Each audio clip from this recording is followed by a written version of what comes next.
మనస్ఫూర్తిగా గట్టిగా చప్పట్లతో కృతజ్ఞతలు తెలియజేద్దాం. ఎందుకంటే ఆర్ఎస్ఎస్ తలుచుకోకుంటే ఈ రోజుకి కూడా మనం ఇలా ఏకమై కూర్చునే వాళ్ళం కాదు. ఎప్పటికీ కూడా కులాల మీటింగ్లకి లేకపోతే బస్తీల వారిగా ఎవరికి వారు విడివిడిగా ఉండేవాళ్ళం తప్ప ఎప్పటికీ కలిసే వాళ్ళం కాదు. ఇంత గొప్ప ఆలోచన వచ్చిన రాష్ట్రీయ స్వయం సేవక సంఘ్కి నిజంగా మనందరం రుణపడి ఉండాలి. ఇప్పటిదాకా కూడా స్వామీజీ కానీ అంకుల్ కానీ ఏం చెప్పారు అనంటే, హిందువులకు అన్యాయం జరుగుతుంది, హిందువులు కలిసికట్టుగా లేరు, స్వతంత్రం వచ్చి ఇన్ని రోజులైనా హిందువులకు స్వతంత్రం రాలేదు. మనం సమస్యలే చెప్పుకుంటూ పోయాం. ఇక మన చరిత్ర మొత్తం సమస్యల గురించి మాట్లాడుకోవడమేనా? దీనికి పరిష్కారాలను ఎదుగుదాం. రేపటి తరానికి పరిష్కరించిన హిందుత్వాన్ని అందిద్దాం. సమస్యలతో ఉన్న హిందుత్వాన్ని కాదు, పరిష్కరించిన హిందుత్వాన్ని అందిద్దాం. మరి అందించాలంటే ఏం చేయాలంటే, ప్రతి మనిషిలో 5 మార్పులు జరగాలి. ఆ 5 మార్పులు కనుక ప్రతి వ్యక్తి ఆచరించడం మొదలు పెడితే ఖచ్చితంగా 2047 వరకు రాసి పెట్టుకోండి, భారతదేశానికి స్వతంత్రం వచ్చిన 100 సంవత్సరాలకు ఈ దేశం ఖచ్చితంగా హిందూ రాష్ట్రంగా మారుతుంది. ఆ మార్పుల కోసం మనం ఏం చేయాలి అంటే, ఫస్ట్ మనం పుట్టిన ఈ భూమి, ఈ పర్యావరణాన్ని రక్షించుకోవాలి. ఈ పర్యావరణాన్ని మనకు తెలియకుండానే చాలా కాలుష్యం చేస్తున్నాం, నీటిని వృధా చేస్తున్నాం, ఆహారాన్ని వృధా చేస్తున్నాం, ప్లాస్టిక్ని వాడుతున్నాం, అనవసరంగా వెహికల్స్ బయటకు తీసేసి పొల్యూషన్ చేసేస్తున్నాం. రేపటి తరానికి గాలిని నీళ్లను కూడా కొనుక్కునే పరిస్థితి తీసుకొస్తున్నాం. కాబట్టి ఇక నుంచి వాతావరణాన్ని కాలుష్యం చేయకుండా ఉందాం. ఎక్కడ పడితే అక్కడ చెత్త పడేయొద్దు. అలాగే ప్లాస్టిక్ వాడకాన్ని తగ్గిద్దాం. దగ్గరలో ఉంటే నడుచుకుంటూ వెళ్దాం. ప్రతి చిన్నదానికి బండి మీద కారు మీద ఆధారపడద్దు, నడుచుకుంటూ వెళ్దాం. ఇంకా వీలైతే ట్రాన్స్పోర్ట్, ఏదైతే పబ్లిక్ ట్రాన్స్పోర్ట్ ఉంటుందో పబ్లిక్ ట్రాన్స్పోర్ట్ ఉపయోగిద్దాం. ఇలాంటివన్నీ చేయడం ద్వారా పర్యావరణాన్ని కాలుష్యం నుంచి కాపాడొచ్చు. మొక్కలు నాటుదాం. వీలైనన్ని మొక్కలు నాటితే ఆ మొక్కల్ని నాటి వదిలేయడం కాదు, అవి మహావృక్షాలుగా ఎదిగేదాకా మనమే బాధ్యత తీసుకుందాం. ఈ విధంగా పర్యావరణాన్ని ఫస్ట్, ఈ భూమిని మనం కాపాడుకోగలిగితే, ఈ భూమి ఉంటేనే కదా మనందరం ఉండేది, ఆ తర్వాత మనం ఏదైనా సాధించవచ్చు. మరొక భూమి ఉంటే సరిపోయిందా? అప్పుడెప్పటి నుంచో భూమి ఉంది, ఏం సాధ్యమైంది? ముక్కలు ముక్కలు ముక్కలు ముక్కలు అవ్వకుంటూ వస్తుంది. మళ్ళీ ఇప్పుడు భూమి ఉంటుంది, రేపు ఇంకో ముక్క కాదని గ్యారంటీ ఏంటంటే, ఆ ముక్క కాకుండా ఉండడానికి సమాజాన్ని తర్వాత బాగు చేద్దాం. మనం ఫస్ట్ మన కుటుంబాన్ని మనం బాగు చేసుకుందాం. మేమంతా ఒక కుటుంబమే, కలిసి మాట్లాడుకుంటాం, కలిసి తింటాము. మా కుటుంబంలో ఒకరి గురించి ఒకరికి పూర్తిగా తెలుసు అనే కుటుంబాలు ఎన్ని ఉన్నాయి? ఇక్కడ ఎన్ని కుటుంబాలు ఉంటాయి? నా భర్త గురించి నాకు పూర్తిగా తెలుసు, నా భార్య గురించి నాకు పూర్తిగా తెలుసు, నా పిల్లల గురించి నాకు పూర్తిగా తెలుసు అనే కుటుంబాలు ఎన్ని ఉన్నాయి? లేవా? ఒక్క కుటుంబం కూడా. చేతులు ఎత్తినా కూడా ఇప్పుడు మనందరం యాంత్రికంగా బతుకుతున్నాం, ఒప్పుకోవాలి, లేవని. అంటే మన కుటుంబాన్ని చక్కగా పెట్టుకోవడం రాని మనం సమాజాన్ని చక్కగా పెట్టి, హిందుత్వాన్ని నిలబెట్టి, హిందూ దేశంగా, హిందూ రాష్ట్రంగా ఈ దేశాన్ని మార్చగలుగుతామా? అంటే ఫస్ట్ ఎక్కడ మార్పు చేయాలా? కుటుంబంలో మార్పు చేయాలా. మార్పు చేయాలంటే భార్య గురించి భర్తకు మొత్తం తెలిసి ఉండాలి, భర్త గురించి భార్యకు తెలిసి ఉండాలి. అన్యోన్య దాంపత్యం అంటే వీళ్ళదే అనేలాగా ప్రతి దంపతులు ఉండాలి. కొట్లాటలు ఉండాలా? కొట్లాటలు లేకుంటే అది సంసారమే కాదు. కనుక ఆ కొట్లాట ఎట్లుండాలంట, మళ్ళీ సాయంత్రం అయిపోయి పిల్లలు స్కూల్ నుంచి ఇంటికి వచ్చేలోపు పిల్లలకు తెలియకుండానే దానికి సమాప్తం చెప్పేయాలి. పిల్లల ముందు మనం కొట్లాడుకోవడం, మనల్ని కన్నోళ్ళ ముందు మనం కొట్లాడుకోవడం చేయకూడదు. ఎక్కడైతే భార్యాభర్తలు ఒకరి గురించి ఒకరు ఆలోచించి, ఒకరి గురించి ఒకరు లీడ్ తీసుకోగలుగుతారో ఆ కుటుంబంలో అసలు సమస్యలు రావు. ఒకవేళ ఏదైనా సమస్య వచ్చినా అలా వచ్చి ఇలా వెళ్ళిపోతుంది, అలా వచ్చి వెళ్ళిపోతేనే ఆ బంధం ఇంకా స్ట్రాంగ్గా కూడా అవుతుంది. అండ్ పిల్లల గురించి, పిల్లలకి ఆస్తులు సంపాదించడానికి హిందువుల కంటే ఎక్కువగా కష్టపడే వాళ్ళు లేరు. ఈ విషయంలో నేను హిందువులందరినీ అప్రిషియేట్ చేస్తాను. దేంట్లో? సంపాదించడంలో. అంటే వాళ్ళ కోసం బంగారం కూడబెట్టడంలో, వాళ్ళ కోసం ఇల్లు కట్టి పెట్టడంలో, వాళ్ళ కోసం డబ్బులు సంపాదించడంలో. కానీ ఇదే హిందువులు పిల్లల కోసం సమయాన్ని ఇవ్వట్లేదు. నేను నా కొడుకు కోసం టైం ఇస్తున్నా, నేను నా కూతురు కోసం టైం ఇస్తున్నా అనే తల్లిదండ్రులు ఎంతమంది?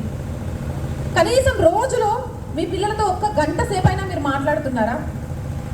ఒక్క గంట. ఏ ఊకమ్మ పొద్దులేసి బాక్స్ కట్టి స్కూల్కి పంపించాలా, తర్వాత వస్తే ట్యూషన్కి పంపించాలి, ఈలోపు మా ఆయనకు షాయ్ పెట్టియాలా, బట్టలు ఉతకాలా, బోళ్ళు దోమాలా, వీటన్నిటి మధ్యలో వాడిని పట్టించుకోలేదు ఎందుకు, వాడిని స్కూల్కి ట్యూషన్కి పంపించట్లేదు అంటే ఇల్లే తొలి బడి గుడి పిల్లలకి. మన సంస్కారం, మన సంస్కృతి, మన పద్ధతి, అలాగే పిల్లల యొక్క మంచి చెడు ఫస్ట్ ఇంట్లో నుంచే మొదలవ్వాలి. కాబట్టి మీరు ఆస్తులు సంపాదించకుండా పర్లేదు, మీరు బంగారం సంపాదించుకున్నా పర్లేదు, పిల్లల కోసం సమయం ఇవ్వండి, వాళ్ళతో కూర్చొని మాట్లాడండి. వాళ్ళకి ఏది ఇష్టం, ఏది కష్టం, ఏది కావాలి, ఏది వద్దు, అసలు వాళ్ళు ఏమనుకుంటున్నారు, వాళ్ళు ఎవరెవరితో స్నేహం చేస్తున్నారు, ఎవరితో తిరుగుతున్నారు, ఏం చేస్తున్నారు, ఎంతమంది తల్లిదండ్రులకు ఈరోజు మీ పిల్లలకున్న స్నేహితులు ఎవరనేది తెలుసు, మీ పిల్లలకున్న అలవాట్లు మీలో ఎంతమంది పేరెంట్స్కి తెలుసు. మీ కళ్ళ ముందున్నట్టే మీ పిల్లలు బయట కూడా ఉంటారని నమ్మే తల్లిదండ్రులు ఎంతమంది. ఎందుకు పిల్లల గురించి ఇంతగానం మాట్లాడుతున్నానంటే, నేటి బాలలే రేపటి పౌరులు, వాళ్ళే ఈ దేశాన్ని మార్చగలిగే శక్తులు, వాళ్ళని మార్చగలిగే శక్తి తల్లి. ఇందాక ఏమంటారు గురువుగారు చెప్పినట్టు, అలాగే స్వామీజీ చెప్పినట్టు, ఛత్రపతి శివాజీ మహారాజ్ ఊరికే అవ్వలేదండి. వాళ్ళ తల్లి జిజియాబాయి సంకల్పం వల్ల మాత్రమే అయ్యారు. ఈరోజు ఒక మహానుభావుడిగా మారిన ప్రతి మనిషి విజయం వెనుక ఒక ఆడదే ఉంటుంది, ఒక తల్లే ఉంటుంది. కాబట్టి తల్లే మొదటి గురువుగా మారి పిల్లల మంచి చెడులను చూడాలి. అలాగే తండ్రి వాళ్ళ కోసం సమయం ఇవ్వాలి, వాళ్ళకి ఏమైనా ఇబ్బందులు ఉన్నాయో తెలుసుకోవాలి, వాళ్ళకి ఏదైనా నచ్చట్లేదో తెలుసుకోవాలి, వాళ్ళకి ఏదైనా కష్టం అవుతుందో తెలుసుకోవాలి. మీరు పిల్లలతో గడపండి. వారంలో ఒక్క రోజైనా సరే మీ మొబైల్ ఫోన్లు అన్నీ స్విచ్ ఆఫ్ చేసేసి, మీ టీవీ బంద్ చేసి, హాయిగా వండుకొని మీ ఇంట్లో ఉన్న వాళ్ళంతా కూర్చొని ఒకరితో ఒకరు మాట్లాడుకుంటూ భోజనం చేయండి. కలిసి భోజనం చేయడానికి కూడా టైం లేనంత మనం ఏం చేస్తున్నామండి, ఏం చేస్తున్నాం? ఆ సంపాదన రేపు దేనికి పనికి వస్తుంది? 6 అడుగుల గొయ్యికి కూడా స్థలం లేదు. ఈరోజు మనల్ని గాల్చిన తర్వాత 2 గంటల్లో వాటిని పక్కకు దోసేసి ఇంకొకరిని గాల్చేస్తారు శ్మశానంలో. మనం సంపాదించే సొమ్ము ఎవరి కోసం? కానీ మీరు తెచ్చుకునే మంచి పేరు, మీరు మీ పిల్లల్ని పెంచిన పెంపకం మీరు చనిపోయిన తర్వాత కూడా మీ పేరు నిలబెడుతుంది. దానికోసం ప్రయత్నించండి, సంపాదన కోసం కాదు. ఖచ్చితంగా వారానికి ఒకసారి కలిసి భోజనం చేయండి, వారానికి ఒకసారి మీ పిల్లల్ని తీసుకొని గుడికి వెళ్ళండి.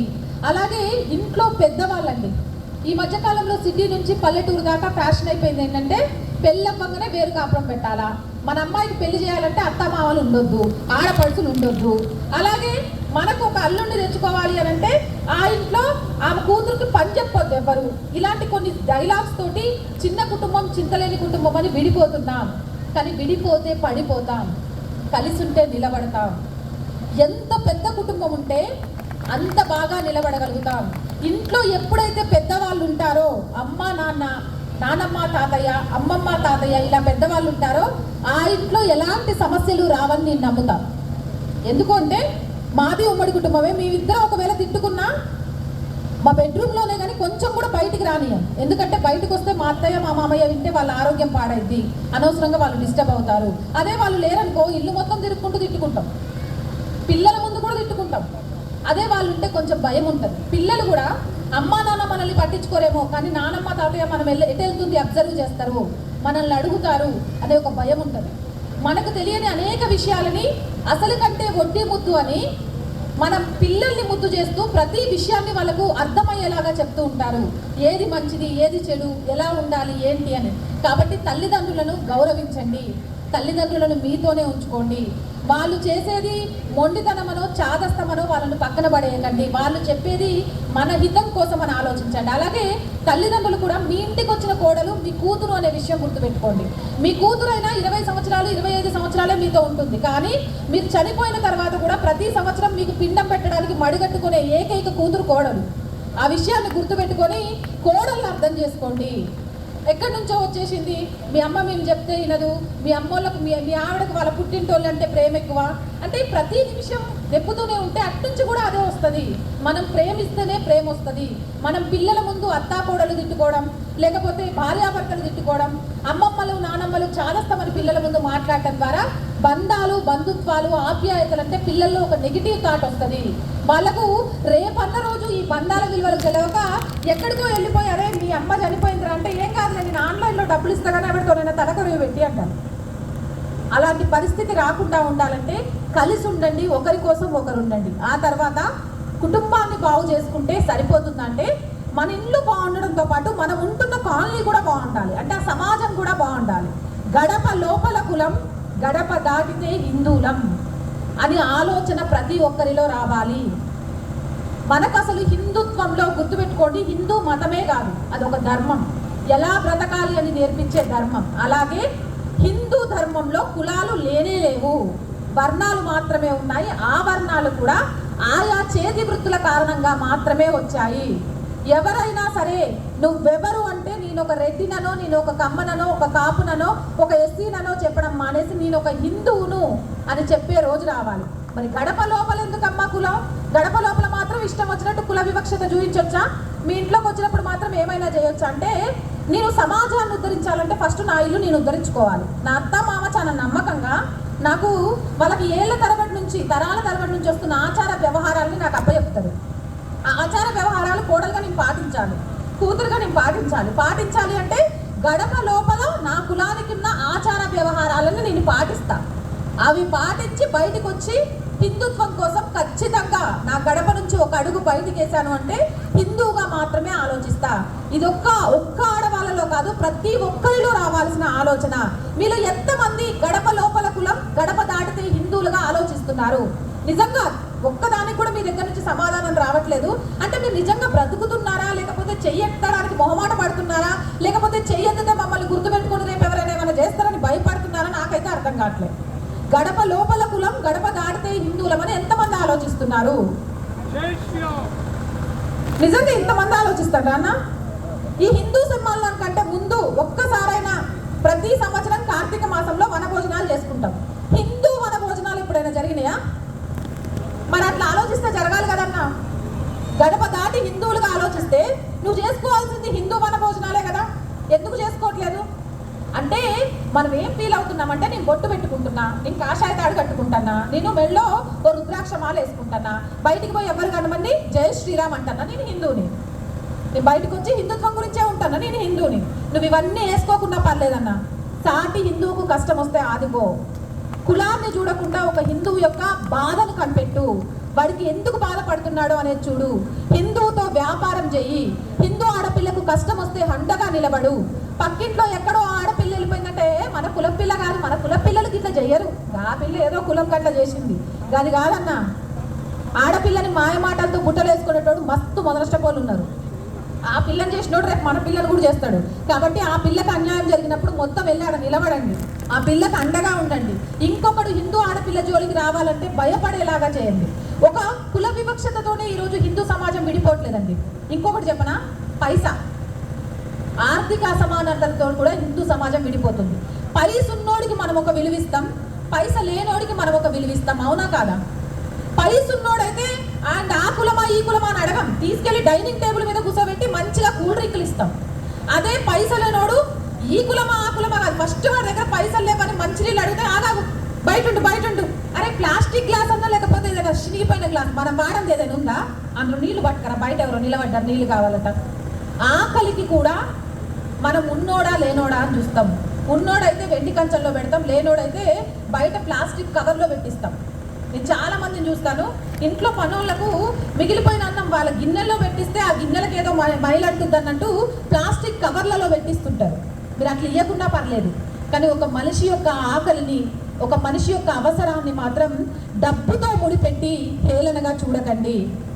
మీరు డబ్బుతో ముడిపెట్టి చూస్తే రేపు వాళ్ళు కూడా అలానే చూస్తారు. మీకు కష్టం వచ్చిన రోజు వాళ్ళు ఎందుకు రావాలి అని అనుకుంటారు. కాబట్టి మీరందరూ సంవత్సరానికి ఒక్కసారైనా మీ కోసం పనిచేసే వాళ్ళు, మీ షాప్లో పనిచేసే వాళ్ళు కావచ్చు, మీ పొలంలో పనిచేసే వాళ్ళు కావచ్చు, మీ డ్రైవర్ కావచ్చు, మీ ఇంట్లో పనిచేసేటోళ్ళు కావచ్చు, ఎవరైనా కానివ్వండి, కనీసం సంవత్సరంలో ఒక్కరోజు మీ చేతులతో వంట చేసి వాళ్ళతో కలిసి కూర్చొని భోజనం చేయండి.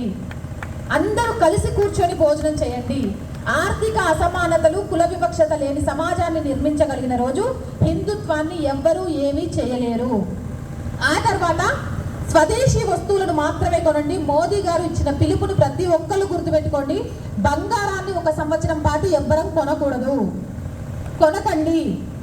ఎందుకంటే ఇది మన దేశం కోసం. మీరు బంగారం కొంటే ఆయనకు వచ్చిన నష్టమేం లేదు, కానీ దేశ ఆర్థిక పరిస్థితిని మనం మెరుగు చేసుకోవాలి. విదేశాలకు ఏ దేశం అయితే ఈ దేశం మీద అక్కసు కక్కుతుందో ఆ దేశాలకు బుద్ధి చెప్పాలి అంటే మనం ఆర్థికంగా నిలదొక్కుకోవాలి. మన నాన్న ఈ నెల నా జీతం తక్కువ వచ్చింది బిడ్డ, నువ్వేమి ఖర్చులు పెట్టకు అని అడిగితే మనం చేయమా? మరి మన కుటుంబం కోసం మన నాన్న ఆశిస్తుంటే దేశం కోసం మోదీ గారు ఆలోచించి చెప్పారు. కాబట్టి బంగారం కొనకండి, పెట్రోల్ వినియోగాన్ని తగ్గించండి, పబ్లిక్ ట్రాన్స్పోర్ట్ని ఎక్కువగా ఉపయోగించడానికి ప్రయత్నం చేయండి. ఏవైతే చెప్తూ వచ్చారో అవన్నీ పాటించండి. ముఖ్యంగా స్వదేశీ వస్తువులనే కొనండి. నేను చాలా మందిని చూస్తా, ఈ మధ్యకాలంలో ఊళ్ళల్లో కూడా వచ్చింది, చీరలు కానీ ఏవి కానీ ఆన్లైన్లోనే కొంటాం. మరి మీకు పెళ్ళికి ఒక 10,000 అప్పు కావాలంటే మీరు ఆన్లైన్లో కొనేటోడు ఎవడైనా మీకు అప్పిస్తాడా? 10,000 10 రోజుల సంగతి మీరు వాళ్ళు ఇచ్చేయండి, రేపు ఇస్తా మీకు డబ్బులు అంటే ఇచ్చేది కదా, కానీ ఇవ్వడు. మీ వీధి చివరున్న కిరాణా కొట్టు అన్న దగ్గరికి 3 రోజులు వరుసగా వెళ్ళి మీరు పాల ప్యాకెట్ తీసుకోండి, 4వ రోజు అన్న రేపు ఇస్తా పాల ప్యాకెట్ డబ్బులు అంటే పాల ప్యాకెట్ ఇస్తాడు అయ్యాడా? ఇస్తాడు కదా. మరి మనకు అప్పించి మన కళ్ళ ముందు కనబడే వ్యాపారవేత్తను మనం కాపాడుకుందామా? ఏడో ఆన్లైన్లో ఉన్న వాటిని కొని విదేశీ సంస్థలకు బాగా పైసలు అందిద్దామా? ఏం చేద్దాం ఆలోచించండి. వీధి వ్యాపారులతోనే వ్యాపారం చేయండి. ఆ వీధి వ్యాపారుల్లో కూడా హిందువులతోనే వ్యాపారం చేయండి. మాంసాన్ని కొంటే జట్కా పద్ధతిలో చేస్తేనే కొంటాం రా బాయ్, మేము హలాల్ కొనం అని గట్టిగా చెప్పండి. దాని ద్వారా కటిక వ్యాపారం ఎవరైతే చేస్తుండ్రో ఆ వ్యవస్థను నిలబెట్టండి. మంగళ షాప్లోకి వెళ్ళి మాత్రమే మంగళన్న పనులు చేయించుకోండి. దానికి సంబంధించి ఈ మధ్యకాలంలో చాలా వచ్చేసినాయి, ఎవడు పడితే వాడు పెట్టేస్తాడు. వెళ్ళకండి. ఒక వ్యక్తిని మనం వ్యతిరేకించాలి లేకపోతే తరిమి కొట్టాలి అంటే కర్రలు పట్టుకొని కత్తులు పట్టుకొని అవసరం లేదండి. ఇప్పుడు ఆర్థిక బహిష్కరణ చేస్తే చాలు, ఆడే వెళ్ళిపోతాడు. పశ్చిమ బెంగాల్ నుంచి ఎందుకు పారిపోతుండు, బంగ్లాదేశ్ నుంచి ఎందుకు పారిపోతుండే? అక్కడ 3 పూటల తిండి దొరకట్లేదు కాబట్టి. ఈడ కూడా దొరకదు, ఈడ కూడా వాళ్ళ వ్యాపారాలు సాగవు అంటే మీరు ఏం చేయవసరం లేదు, వాళ్ళే ఇక్కడ నుంచి పారిపోతారు. కాబట్టి ఆర్థిక బహిష్కరణ చేయండి. మీరు ఎవరినైతే వ్యతిరేకించాలనుకుంటున్నారో వాళ్ళని ఆర్థిక బహిష్కరణ చేసిన రోజు ఇక్కడ నుంచి వాళ్ళంతా వాళ్ళే వెళ్ళిపోతారు. మీరు ఒక వ్యాపారం చేసినా హిందూతోనే చేయండి.